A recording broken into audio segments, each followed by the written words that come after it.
Hey everybody, it's Tim Smith here today, and I'm going to do an unboxing, of all things, of the new Graupner X8E radio.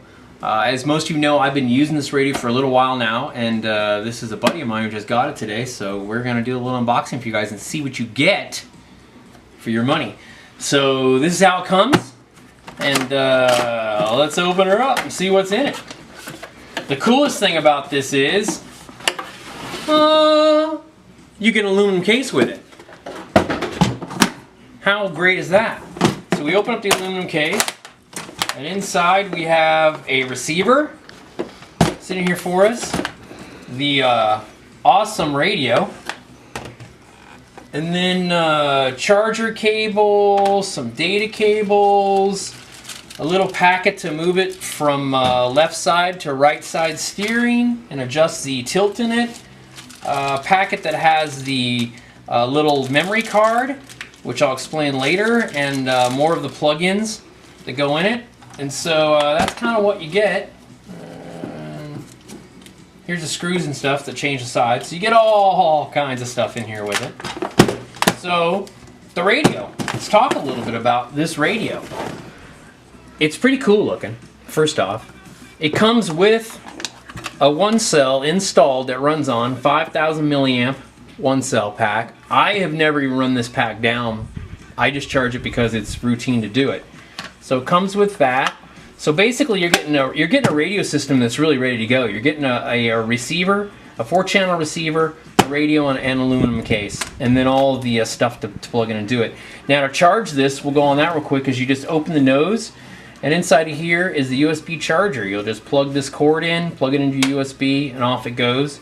You could also charge directly to the battery itself. It has its own cord in here if you just want to charge that way. That's your way.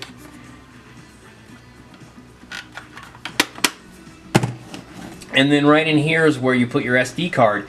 Now what you can do with the SD card, the cool thing about that is I have the other Graupner radios, so I can take my card out of my other radios with all my settings on it. I can go to this radio, put them in, and boom, all my settings are in this radio just like I want them to be. So that's the cool thing about this radio. So let's turn around and look at some of the more cool things about this radio. One being the incredible screen that it has on it. Can I pull off your cover? Absolutely. Alright, there it is. Woo! I got to do it for the first time. So there's the screen. It's all touch screen. You go into functions here, and you get a full menu of all the different items it'll do. Menu select, or a model select. You can go through your different models, your travel adjustment, your ERPs, your different receiver settings and setups, all this kind of stuff. You can go in here. We can go over to the next one. We've got profiles, fail-safe, starter if you run times, ABS braking system, throttle speed. This is a thing I use a lot in speed runs, is throttle speed. And what I can do with that, I can change it to throttle, and I can make it so that when I pull 100% throttle, it takes time to go up to 100% throttle instead of going right to it. And that works in speed runs and things like that where you want to be less touchy on the throttle. So you've got almost a full, not even almost, you've got a full line of settings. You can even go in here to settings mode, and you can choose from a crawler or a tank or a boat, and you can even set it up to run dual motors or dual speed controls. This thing will do it all. So that's the basics of how I run this radio. Let's go back. You can also go here, and you can see all your movements. You get live time of anything you're doing on the radio itself. It's got a really nice balance to it. It's got, let's see here, 1, 2, 3, 4, 5, 6, 7, 8, 9, 10, 11, 12, 13, 14, 15 different adjustable buttons that you can make do anything you want. A lot of these are 3 ways, one that way, one this way. Some are buttons. Some are also 3 ways up and down on here. Some are individual buttons. And what I do is I program mine to do things like this, or I'll have a set program where it'll jump in and go straight to my models. So I can go into my model select and change what model I want.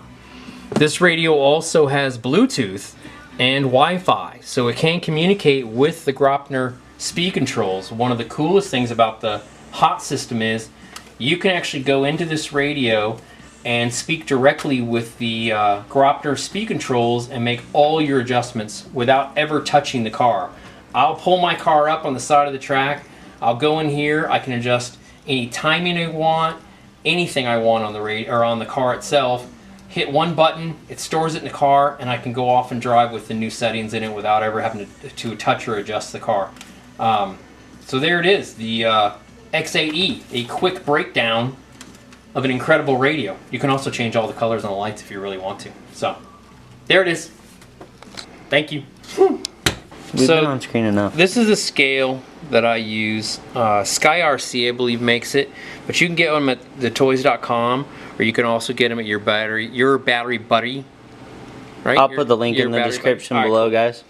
So I turn it on. I just run it off of a simple 2-cell battery, like that. That's Plugs awesome. right in. Super easy, so you can take it to the racetrack or whatever. The whole key is to get these little weight pads. These are little mechanical pads. See how the weight goes up on each one? Doot, doot, doot. So you get these set. Before I start, I'll get these set so the car is squared, the wheels are right in the middles of all of them and all that. We've already done that, so the car is set and ready to go. So I'm going to take the car and just set it right in there, nice and gently.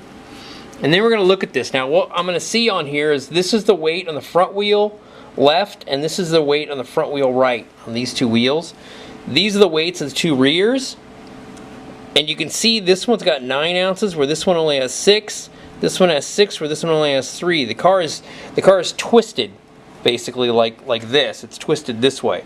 And so I could easily pick the car up and just give it a gentle little twist to the screws and put it back down. And I'm a little bit closer. You can see like that. Now there's more adjustment you can go to that. What I would normally do is I would loosen certain screws in the rear pod. I'm not going to get into all that today. We loosen screws in the rear pod, and sometimes that'll free it up the car a little bit, and you'll see these numbers come in and then retighten them down. Now the other numbers we're going to look at here is we have the total weight of the car, which it doesn't have a battery, so it doesn't matter right now. We have the front weight, the rear weight, and the percentages of those. We have 62 on the back and 38 on the front. And then we have side weight. We have 44% on that side and 56 on this side. So for whatever reason, he's got more weight on the opposite motor side, which usually doesn't happen. It's usually the opposite, but I think his chassis is tweaked a little bit this way, and that's what's causing that to happen. I'm going to give it one more twist and see if we can get some of it out. So now I've gone all the way the other way. See, I twisted it really hard and I've gotten it to be up on 8 on this side and 7 on the other. So I'm closer, but I've put a lot of tweak in the car.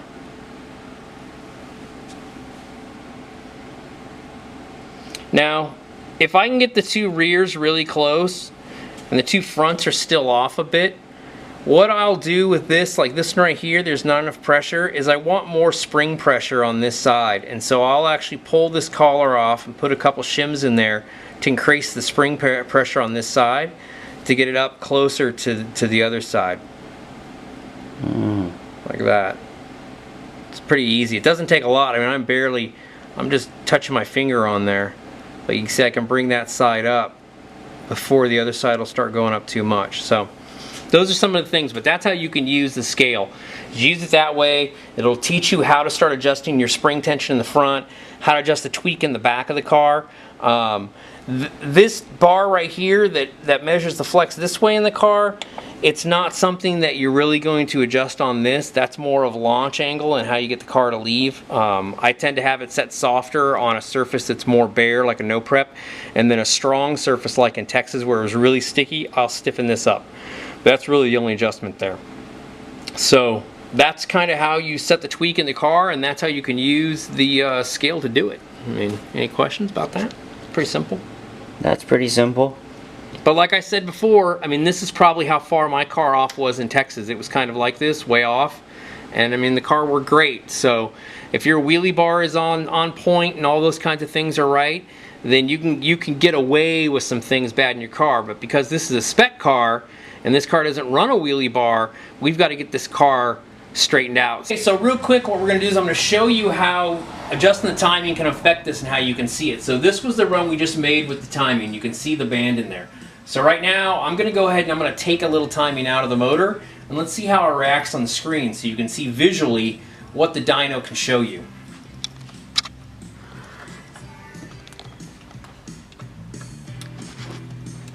course, I'm using my my awesome MIP wrenches.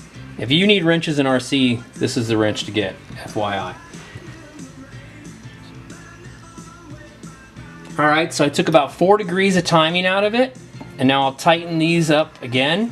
Just snug them up. You don't want to crunch them down on there, just enough so that it doesn't move all over the place. Okay, so it's all set. So let's make one more run. Run 2. And let's see where we get out on our readout close to the other one.